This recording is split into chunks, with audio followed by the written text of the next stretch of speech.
Непловните бродови на Вардар ќе отпловат во минатото. Цврсто стојат на ставот раководните луѓе на град Скопје. 3 галии се во коритото на реката во строгиот центар на градот, а градските служби ја добиле правната битка за отстранување на две, онаа спроти зградата на МЕПСО, како и галијата кај Holiday Inn.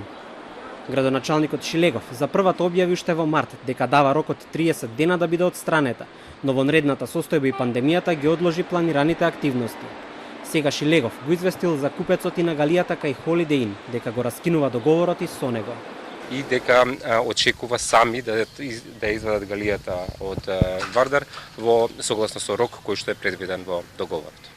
Прашање на закупецот што сака да прави со нив, на негов трошок ќе бидат отстранети, тоа е апсолутно така и тоа е тука извршителот да се погрижи да му ги наплати парите од неговата сметка за градежната акција.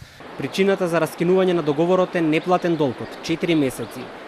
Ова е втората од трите галии во Вардар за кои што град Скопје тврди дека ќе бидат турнати на трошок на сопственикот заради неплатена закупнина. Од менаџментот пак тврдат дека давачките веќе се платени. Иако тврдат дека долговите ги платиле и тоа е нивниот официјален став, од менаџментот на бродот не ни покажаа доказ. За нив одлуката на градот е политичка игра.